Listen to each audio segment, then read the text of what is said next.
Ok, bonjour. Alors, nous allons continuer avec notre vidéo. Hier, la vidéo précédente plutôt, nous avons pu essayer de créer notre classe SQLite OpenHelper que nous avons appelée Magazinist Database et nous avons créé ici, comme vous le voyez, nous avons créé une méthode ajout utilisateur et une autre méthode check if user exist. Alors, il est temps que nous puissions maintenant tester si nos deux méthodes ici vont marcher. Alors, la première chose, nous venons ici dans notre SignApp. Alors, nous avons déjà défini les différentes views. Alors, on va ajouter un autre élément. Donc, nous allons premièrement déclarer aussi une view que nous allons appeler nested scroll view. Vous allez voir en fait à quoi ça va nous servir. Ok, à part ça, il nous faut aussi créer une variable de type magazinist database. Magazinist database que nous allons appeler juste database. Ok, et nous aurons aussi une variable de type user que nous allons appeler juste user en minuscule. Ok, voilà. Alors, premièrement, la première chose que nous allons faire, c'est que nous allons ici même, nous allons déjà déclarer les variables, initialiser le variable que nous avons défini là. Donc, nous allons faire database qui sera égal à new magazinus database. Alors, ici, on va aussi déclarer une autre variable. Bon, c'est pas vraiment important, mais bon, on peut quand même le faire. Donc, on va faire private final app compat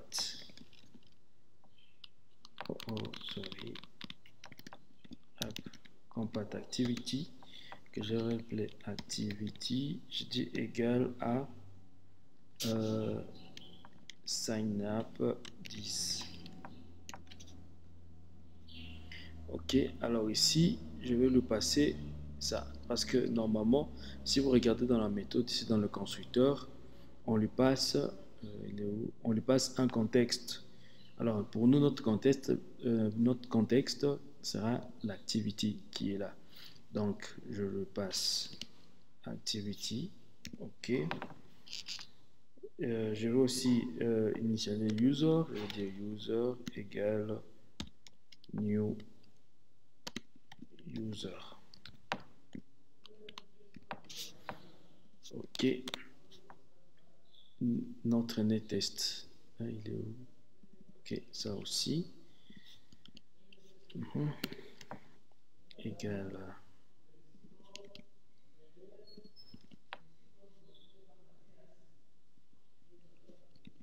Ok. Moi j'ai dit égal. Je pense que c'était. Ok. Voilà. Alors, une fois nous avons fait ça, on a déjà notre méthode implémentée qui est onClick. Alors, dans onClick, nous allons ajouter, donc nous allons premièrement faire le test de ce qui a été cliqué. Donc, nous faisons switch, ok, v get id. Alors, je dis case r.id bouton sign up. Ok, alors qu'est-ce qui va se passer si c'est sign up? Alors ici je vais mettre la méthode d'insertion, donc le code d'insertion.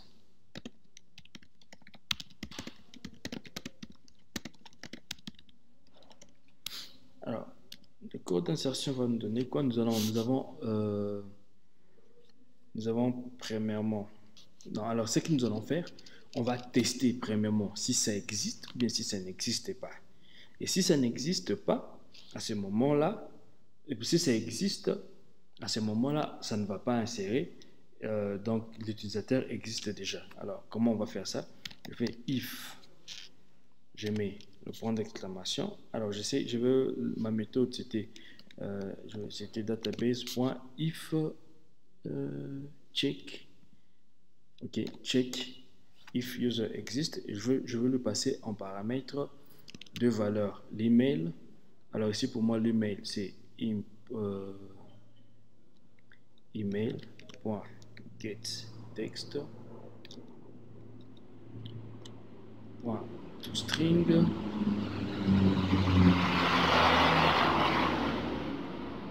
Je vais trimer.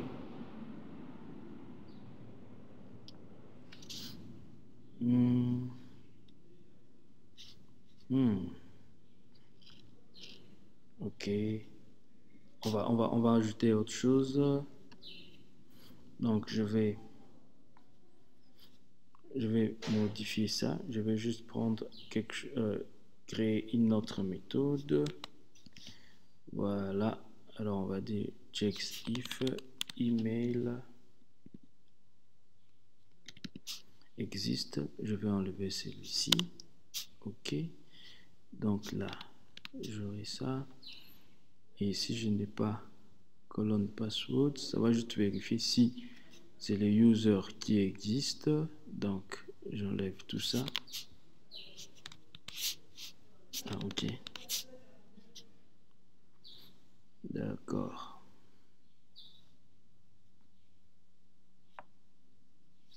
Ok. Je pense que là ça va marcher maintenant. Donc, je vais faire ça. Je reviens ici. Ok, je vais utiliser ça. D'accord. Alors, dans le cas où voilà. Alors, dans le cas où ça n'existe pas, là maintenant ça peut insérer. Alors, qu'est-ce que je fais? Je dis user.setName. Ok. SetName. Alors, à l'intérieur, je vais dire name.getText toString trim. Ok, j'ai fait la même chose pour donc user.email. Je vais reprendre la valeur qui est là.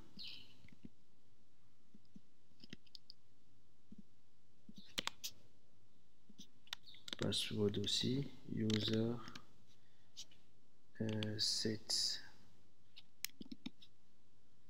password, c'est exactement la même chose. On va juste modifier ici. Password, ok. Et puis, dès que c'est bon, alors je vais faire database point ajout. C'était database point. Pourquoi je ne vois pas ça? Ah, ok. Ajouter utilisateur. Et là, je vais dire ajouter user. Voilà. Alors, si ça ajoute, on va afficher un snack bar qu'on appelle snack bar. Alors, le snack bar, c'est juste un message qui va apparaître juste en bas. Alors, je vais faire snack bar comme ça. Ok. Point make. Ok. Alors, je mets le contrôle qui va recevoir les snack bars. C'était les nested scroll view. Ok, je dis get string et à l'intérieur, bon, on n'a pas encore défini des strings, on va voir, on va définir ça. Je vais définir un message success. Message, ok, comme ça, on va y revenir. Et après, je vais mettre la taille, snack bar, sorry, snack link, donc, ok. Et à la fin, je vais dire show. Et dès que je finis, je vais afficher, je vais vider tout le contrôle. Donc, je vais juste prendre exactement ce qu'il y a. Non.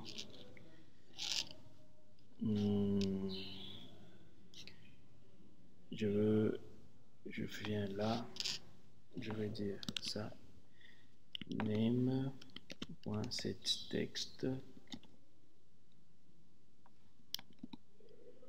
Ok, je fais ça. Je fais la même chose. Je mets email. Je mets password. Voilà. Alors, on avait un if. On va prendre, on va dire si c'est else, donc dans les cas contraires, si c'est pas ça, que ça puisse nous afficher un message. Je vais récupérer exactement le snack bar qu'il y a ici. Je viens là et puis je vais dire failed. Ok.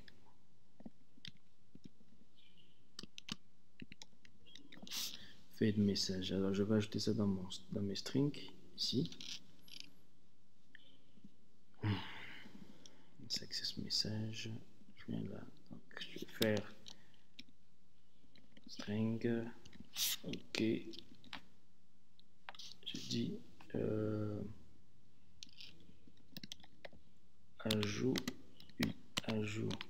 user ici. Et l'autre c'était failed message. J'ai dit ajout utilisateur user échoué. Ok. Alors là, jusqu'à là, notre code est bon. Alors, autre chose aussi, dès que nous avons fini ça, il faudrait que nous puissions, lorsque la personne veut se loguer, que ça puisse aussi vérifier si réellement comment on appelle, les coordonnées sont exactes. Et une fois les coordonnées sont exactes, là, ça va connecter la personne. Donc, je vais ouvrir, bon, je peux fermer tout ça. Je vais ouvrir mon login activity qui est là. Alors, je vais ajouter exactement comme on l'a fait dans sign up. Donc, je peux faire ça.